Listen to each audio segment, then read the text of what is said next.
자, 지금 시간이 2018년 12월 27일, 오늘 목요일이고요. 예, 오전 10시입니다. 모닝 브리핑 시작하겠습니다. 코스피 먼저 볼게요. 아,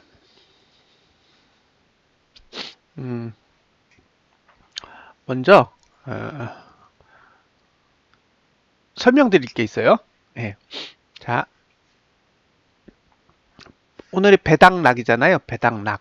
배당락이 뭔지를 아셔야 돼요. 배당락은 배당의 권리가 포기되는 날이에요. 배당의 권리가 포기되는 날. 그러니까 어제까지 주식을 들고 있으면 배당을 받아요. 그런데 오늘부터 매수한 주식은 배당을 못 받거든요.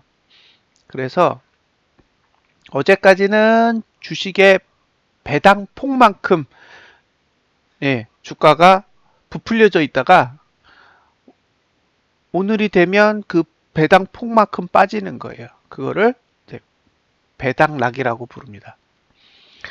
근데 배당락에서 도대체 이슈가 뭐냐? 배당락에서 이슈는 사실은 선물하고 관계해요. 선물. 선물에는 배당이 없거든요. 선물에는 배당이 없기 때문에 12월 아니 3월물이겠죠. 3월물에는 배당락 받을 폭만큼 이미 빠져 있어요. 그러니까 선물은 이미 빠져 있다고요. 가격이. 지금 여러분들이 보는 선물 지수는 배당이 빠져 있는 가격이에요. 그리고 어제까지의 코스피 200이나 코스피는 배당이 포함된 가격인 거죠. 어제 야간 선물이 2포인트가 올랐잖아요. 그러면 대략 한 0.7% 정도 오른 건데 0.7% 정도 올라가지고는 택도 없어요. 왜냐면 배당락이 1%거든요. 배당락은 무조건 보합으로 가면 1% 빠지는 거예요.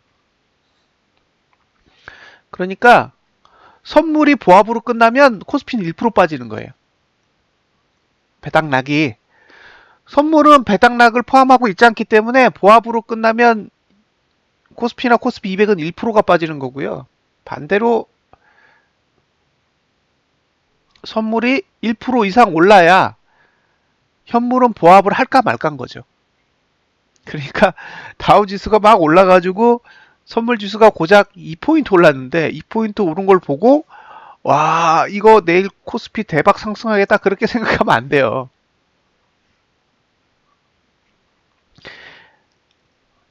그래서 지금 선물은 3.95포인트에서 1.54%가 올랐는데 현물은 보합이에요. 현물이 왜 보합이겠어요? 이제 기관은 배당을 받는 권리를 얻었기 때문에 주식을 안 사요. 팔지. 오늘 주식 사면 배당 못 받잖아요. 왜 사요, 기관이? 기관은 판다고요. 근데 다우가 올랐으니 싸게 파는 게 아니라 비싸게 팔겠죠. 얼마나 좋아하겠어요. 시군하고 다 판다고.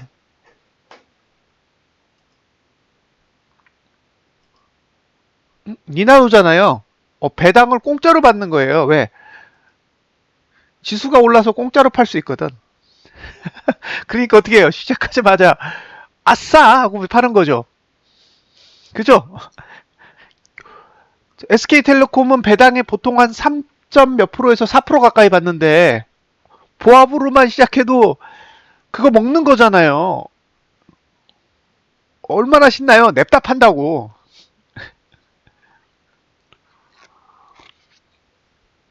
하루 만에 4% 보는 건데.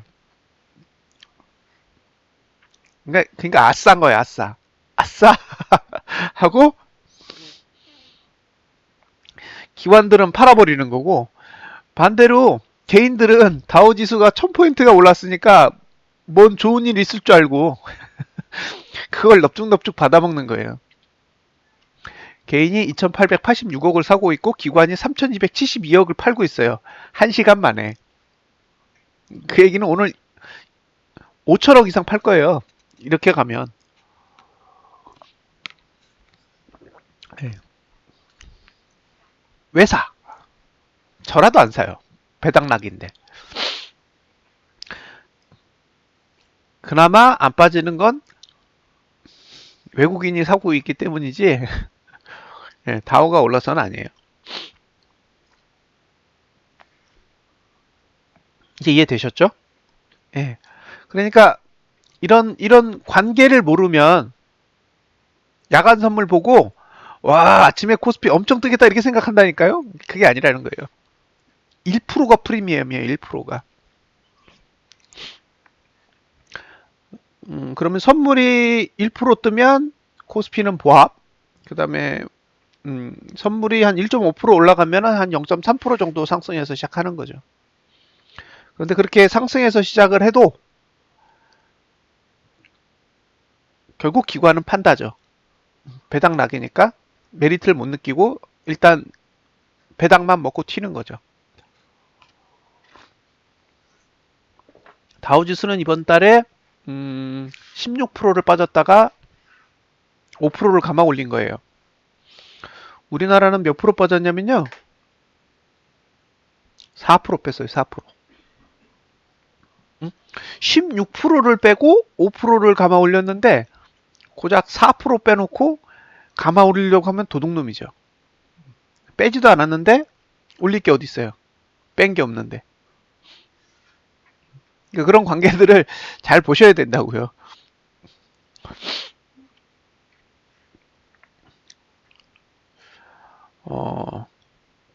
상품 중에 ETF라는 상품이 있어요. ETF. ETF가 쉽게 풀이를 하면 펀드를 주식으로 만든 거예요. 그러니까 ETF라는 거는 여러분들이 거래하는 펀드 있죠? 펀드 자체를 네, 증권시장에 상장시켜서 주식처럼 거래하게 만든 거를 ETF라고 해요. 그 중에 코스피 지수하고 연동돼서 움직이는 상품들이 몇 가지가 있는데 그 중에 코덱스 레버리지가 있고 코덱스 200이 있고 코덱스 인버스가 있고 코덱스 200 인버스 아니 코덱스 200 선물 인버스 2X가 있어요. 이런 상품들은 코스피하고 연동돼서 움직여요. 근데 여기서 중요한 건 뭐냐? 코스피하고만 연동되는 게 아니라 선물하고도 연동돼요. 그러니까 코덱스 레버리지의 상품 구성을 잘 보면 선물, 코덱스 200, 삼성전자, 하이닉스 이런 식으로 돼 있단 말이에요. 코스피하고만 연동되는 게 아니라 선물도 들어있어요. 그 안에. 그러니까 오늘 선물은 1.5% 올랐고 코스피는 보합이잖아요. 그러면 코스피만 보면 레버리지나 인버스는 보합이어야 해. 맞죠? 근데 선물의 상승폭이 있잖아요. 그 선물의 상승폭이 레버리지에 반영되고 인버스에 반영이 되기 때문에 인버스는 빠지고 레버리지는 올라가는 거예요. 코스피가 보합임에도 불구하고. 그러니까 코덱스 홈페이지에 가셔가지고 보세요. 상품 구성을 보시면 돼요. 코덱스 레버리지나 코덱스 인버스의 상품 구성을 보시면 선물, 코덱스 200, 그 다음에 삼성전자, 하이닉스, 포스코, 예, 뭐 셀트리온 이런 식으로 쫙 구성이 되어 있으니까 그거를 보시면 왜 코덱스 레버리지는 오르고 있고 그 다음에 코스피나 코스피 200이 보합 상태인지를 아시게 되는 거죠. 자, 배당 낙, 그죠? 그 다음에 ETF 상품 중에 코덱스 레버리지랑 코덱스 인버스는 선물과 연동된다. 그죠? 그러니까 선물이 오른 거는 배당 낙 때문에 현물, 코스피 200, 코스피 지수에는 반영이 안 되고, 예? 선물이 오른 게 코덱스 레버리지나 코덱스 인버스에는 반영이 되는 거죠. 예. 그럼 이제 이해되셨죠?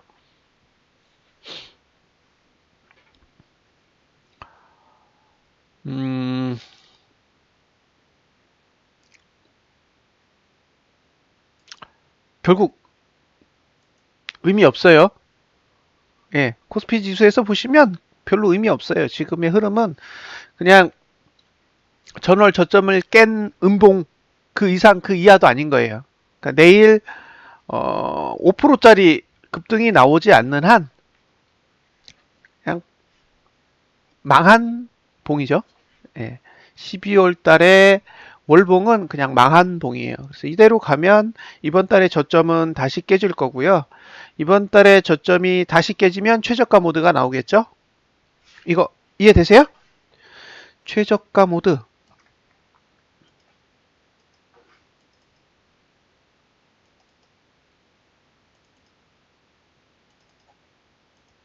자, 다음 달 시가가 저항입니다.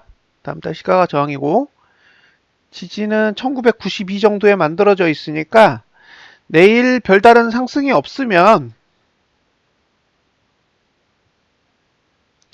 최저가 모드에 의해서 예, 전저점이 아닌 10월 달의 저점도 예, 붕괴 가능성이 높아요. 그래서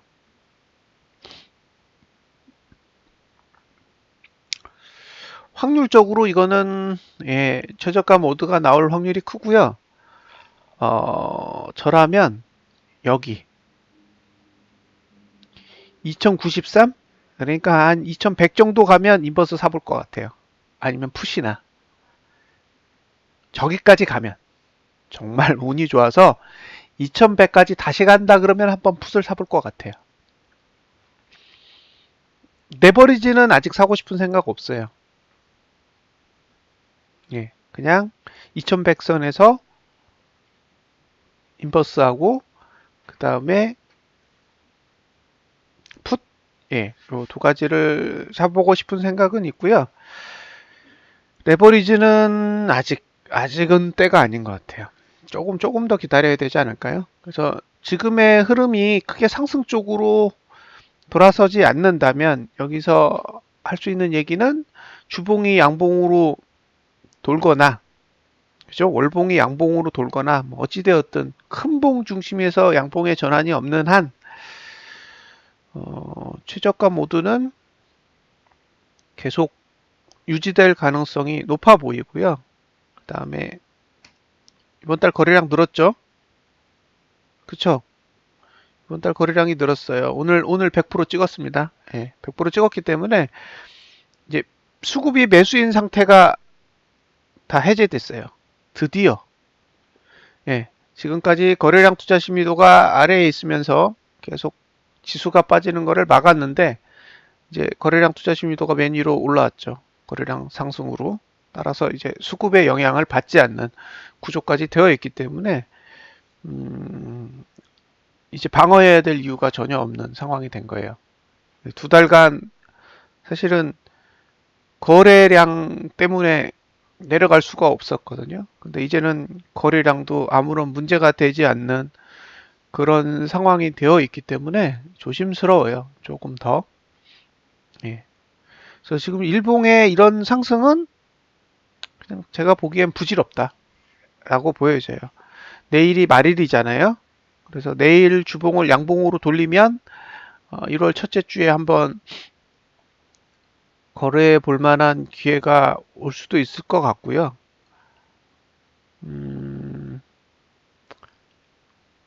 그게 아니면 다음 달도 거래가 필요 없는 거죠. 예. 다음 달도 거래가 무의미하고 다음 주도 거래가 무의미하고 그런 거죠. 그럼 뭐 일봉 보고 그냥 단타 하시는 수밖에 없고 홀딩 전략을 갖고 시장에 접근하기는 쉽지 않아 보입니다. 그래서 그냥 의미 없다. 예, 지금 상태에서는 엄청난 급등, 한 4% 이상의 어마어마한 급등이 오지 않는 한은 지금의 흐름은 큰 의미가 없어 보이고 오히려 이번 달에 저점이 재차 붕괴되는 상황이 오면 예, 10월 달에 만들어진 저점조차도 붕괴할 가능성이 높아 보인다라고 보여져요. 특히 선물은 이미 붕괴했기 때문에 예, 코스피 200이나 코스피 지수도 언제든 붕괴할 가능성은 염두에 두셔야 된다고 봐요. 그래서 이게 여러분에게 정말 절호의 기회를 주는 건지는 한번 검토를 해보시는 게 좋을 것 같다고 예, 생각이 듭니다. 저라면 단기적으로는 효과가 있을지 모르지만 예, 아직은 일주일 이상 보는 것도 쉽지 않아 보이거든요. 그래서 조금 조심스럽게 접근할 필요는 있어 보입니다. 자, 이상으로 시황을 마치도록 하겠습니다. 감사합니다.